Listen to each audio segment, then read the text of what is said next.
Hello and welcome to উদ্বোধন। আমি আজকে একটা নতুন সিরিজ শুরু করছি, সেটা হচ্ছে তোমার the advents of European in India. ঠিক আছে? তো আমি মানে 1500 সালের আশেপাশ থেকে এটা শুরু করব। তো তোমরা দেখো মোটামুটি কতটা কি তোমরা বুঝতে পারছো। ঠিক আছে? তো প্রথম আমাদের দেশে এসেছিল পর্তুগিজ। পর্তুগিজরা 1498 সালে ভারতে এসেছিল। 1498 সালে ভারতে এসেছিল। ঠিক আছে? 1498 সালে পর্তুগিজরা প্রথম ভারতে এসেছিল। ভারতে আসে। পর্তুগিজরা ভারতে কী নিয়ে এসেছিল? পর্তুগিজরা ভারতে নিয়ে এসেছিল পোট্যাটো, মানে আলু, পোট্যাটো, টমেটো নিয়ে এসেছিল, আর নিয়ে এসেছিল চিলি, পাইনঅ্যাপেল, প্রিন্টিং প্রেস, আর মশলা, স্পাইসেস। ঠিক আছে?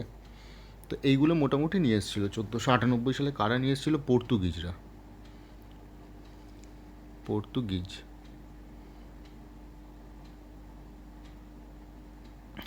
ঠিক আছে? হাতের লেখাটা ঠিকঠাক মতো পড়ছে না, তো তোমরা একটু লিখে নিও। পর্তুগিজরা 1498 সালে প্রথম প্রথম প্রথম এসেছিল কে? প্রথম এসেছিল ভাস্কো ডা গামা। ঠিক আছে? প্রথম এসেছিল হচ্ছে ভাস্কো ডা গামা। একটু বড় করে নিই।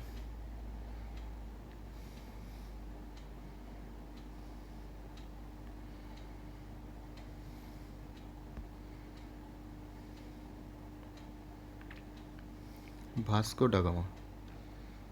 Vasco da Gama. ঠিক আছে? প্রথম এসেছিল ভাস্কো ডা গামা। তিনি কালিকট বন্দরে এসেছিল। কালিকট বন্দরে। কালিকট বন্দরে 1498 সালের উনি এক্স্যাক্ট কোন ডেটে এসেছিল? 20 মে, 20 মে। ঠিক আছে? 20 মে ভাস্কো ডা গামা কালিকট বন্দরে এসেছিল। তখন এই কালিকট বন্দরের নাম কী ছিল? তখন কালিকট বন্দরের নাম ছিল কোচিকোডে। কোচিকোডে। ঠিক আছে? কোচিকোডে। আর সেই সময় এই কোচিকোডের মানে কালিকট বন্দরের যে আশেপাশটা সংলগ্ন অঞ্চল, সেখানকার রাজা কে ছিলেন? সেখানকার রাজা ছিলেন জামোরিন। জামোরিন। ঠিক আছে? ZAMORIN, জামোরিন। ঠিক আছে? এই জামোরিনের যে রাজসভা, সেই রাজসভায় ভাস্কো ডা গামা মোটামুটি 3 মাস মতো ছিলেন। 3 মাস মতো ছিলেন। ঠিক আছে? 1498 মানে কিন্তু মুঘল আসার আগে, মানে মুঘলরা এসেছিল কত সালে? 1526 সালে। 1526 সালে বাবর আমাদের দেশে মোগল সাম্রাজ্য স্থাপন করেছিল, কিন্তু তার আগে 1498 সালে পর্তুগিজরা ভারতে এসেছিল। ঠিক আছে? এরপরে 1498-এর পরে 1501 টাইম লাইন। 1501 এবং 1502। 1501 এবং 1502। আমি মোটামুটি এই ভিডিওগুলো 5-6 মিনিটে রাখবো। ঠিক আছে? এক একটা সাল তো পাট পাট করে যাবে। ঠিক আছে? তো 1501 এবং 1502। 1501 সালে ভাস্কো ডা গামা আবার এসেছিলেন একবার। ঠিক আছে? ভাস্কো ডা গামা, সরি, 1502 সালে ভাস্কো ডা গামা, মানে এই যে ভাস্কো ডা গামা, 1502 সালে উনি কী করেছিল?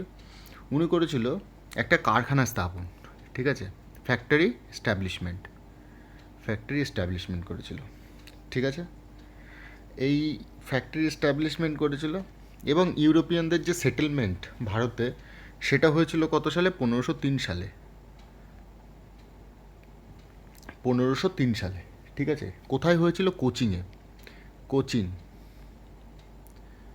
কোচিনে। ঠিক আছে? 1503 সালে।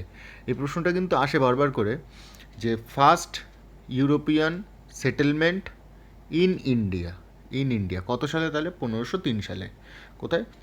পর্তুগিজদের প্রথম রাজধানী ছিল কোচিন। এই যে পর্তুগিজ, এদের প্রথম রাজধানী ছিল কোথায়? কোচিন।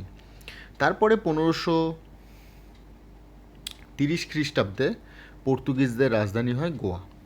ঠিক আছে? তো এত অবধি মোটামুটি বোঝা গেল। পর্তুগিজদের রাজধানী হয় গোয়া। ঠিক আছে? এরপর 1505। 1505 সালে কী হয়েছিল? 1505 সালে প্রথম পর্তুগিজরা যে এসেছিল, ওদের তো একটা সেটেলমেন্ট হয়েছে ওরা একটা জায়গায় রয়েছে, তো ওদের তো একজনকে নিযুক্ত করতে হবে ভারতের প্রতিনিধি হিসেবে। তো তারা করেছিল কি, ফ্রান্সিসকো দে আলমেডিয়াকে এই প্রথম পর্তুগিজ গভর্নর হিসেবে নিযুক্ত করেছিলেন এফএকে। ঠিক আছে, ওনার টাইম পিরিয়ড কত ছিল, 1505 থেকে 1509। আর ইনি চালু করেছিলেন, Francisco Almeida, policy of blue water. Policy of blue water চালু করেছিল। মানে পলিসি অফ ব্লু ওয়াটারের মানেটা কি? পলিসি অফ ব্লু ওয়াটারের মানে হচ্ছে যত দূর অবধি নীল জল আছে, সে নীল জল পর্যন্ত যেন পর্তুগিজদেরই আধিপত্য থাকে। বোঝা গেল? পর্তুগিজদেরই আধিপত্য থাকে। এইবার তারপরে কত, 1509। 1509, 1509, ঠিক আছে। পর্তুগিজদের দ্বিতীয় গভর্নর, এই প্রথম গভর্নর ফ্রান্সিসকো দে আলমেডিয়া, তার পরের গভর্নর 1509 থেকে কে হবে এর পরের গভর্নর? এর পরের গভর্নর হচ্ছে আলফানসো দে আলবুকাক। আলফানসো দে আলবুকাক, ঠিক আছে, আলফানসো দে আলবুকাক। ইনি 1510 সালে গোয়া দখল করেন। ইনি কী করেন? 1510 সালে গোয়া দখল করেন। গোয়া, ঠিক আছে, গোয়া দখল করেন। একে এই যে আলফানসো দে আলবুকাক, এনার নামে একটা কিন্তু আম আছে, আলফানসো আম, ঠিক আছে, মুম্বাইতে বিখ্যাত। তো একে কি বলা হয়? একে বলা হয় the lion of Asia, lion of Asia. আর পর্তুগিজদের মার্শ বলা হতো, পর্তুগিজদের মার্শ বলা হতো। আর একটা কী বলা হতো? আর একটা বলা হতো Caesar of the East, the Caesar of the East. এই কাকে বলা হতো? আলফানসো দে আলবুকাককে সিজার অফ দ্য ইস্ট বলা হতো, ঠিক আছে। এরপরে 6 মিনিট মতো হয়েছে, আর একটু করেই দেওয়া যায়, ঠিক আছে। আমি মোটামুটি 1600 আশপাশ পর্যন্ত তোমাদের টাইম পিরিয়ডটা বলে দিচ্ছি। এরপরে 1530, 1530, আচ্ছা 1530-এ যে গোয়া রাজধানী তৈরি হবে, ঠিক আছে, কার সময়? নিনহো ভা কুনহা, নিনহো ভা কুনহা কোচিন থেকে, এই যে কোচিন থেকে গোয়াতে রাজধানী স্থানান্তরিত করেন উনি, ঠিক আছে।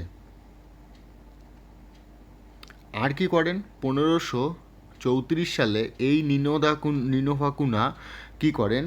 গুজরাটের বাহাদুর শাহের কাছ থেকে দিউ আর বেসিন, বেসিন বলে যে জায়গাটা আছে, দিউ প্লাস বেসিন, এই 1534 সালে এটা দখল করেন, ঠিক আছে। এরপরে হচ্ছে কত?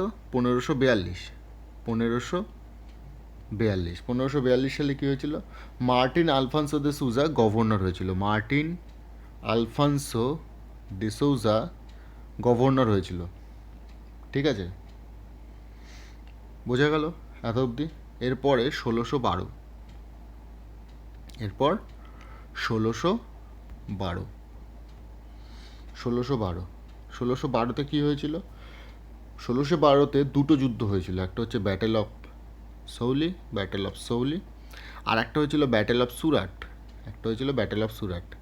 কাদের সাথে হয়েছিল? ব্রিটিশদের সাথে 1612 সালে। আর ব্রিটিশরা জিতে যায়, দুটোতেই জিতে যায়, ঠিক আছে, ব্রিটিশরা এই দুটোতেই জিতে যায়, ঠিক আছে। তো 1612 অবধি যদি পারো তোমরা একটু নোট করে নিতে পারো, ঠিক আছে। এটা হচ্ছে পর্তুগিজদের ব্যাপার, পর্তুগিজ। এরপর পর্তুগিজরা নিজেদের মতো করে চালাতে থাকে সব কিছু, ঠিক আছে। এরপরে কি হবে? এরপরে হচ্ছে তোমার ওই মানে টুকটুক করে চলতে থাকবে আর কি। পর্তুগিজদের পরে আসে কারা? পর্তুগিজদের পরে আসে ডাচরা, ঠিক আছে। ডাচ মানে নেদারল্যান্ডের লোক, যারা 1600 নাগাদ, ঠিক আছে। ওরা ওই অন্ধ্র উপকূলে পুলিকটে রাজধানী তৈরি করে। এরপরে ডাচ আসবে, তারপরে আসবে কারা? তারপরে আসবে ফ্রেঞ্চ, ডেনমার্ক, মানে দিনেমার্ক যাদের বলা হতো। তারপরে আসবে ব্রিটিশ, ঠিক আছে। তো আমি মোটামুটি আজকে পর্তুগিজদের টাইম পিরিয়ডটা বললাম।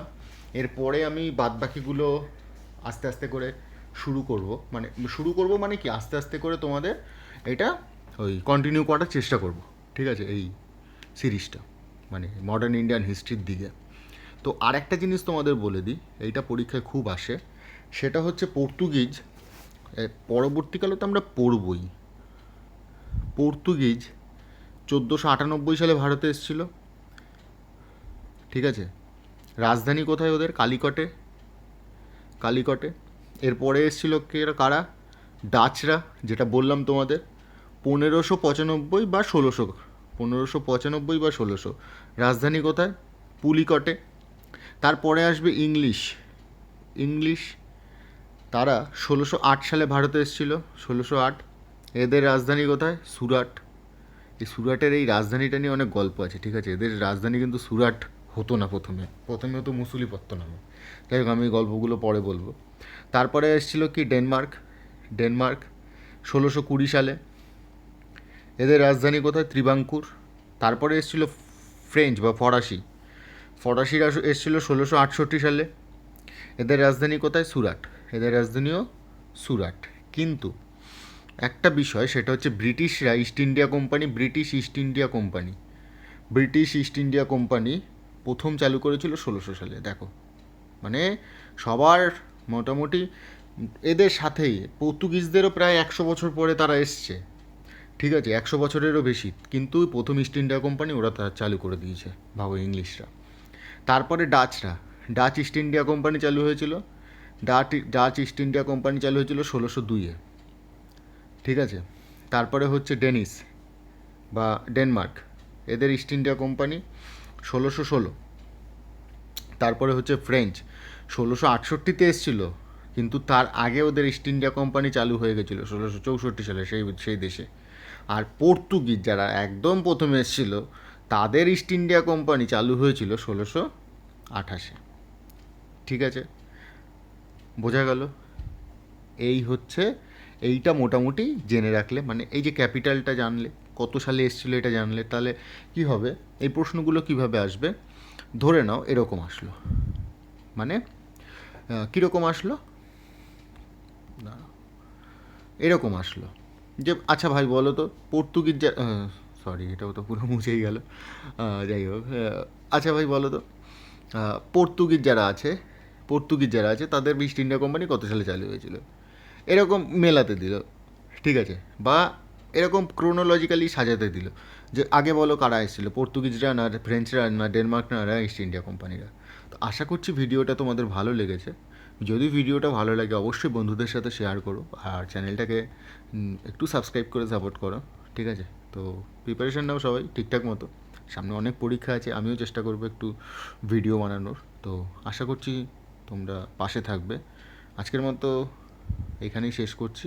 সবাই ভালো থেকো, পড়াশোনা করো।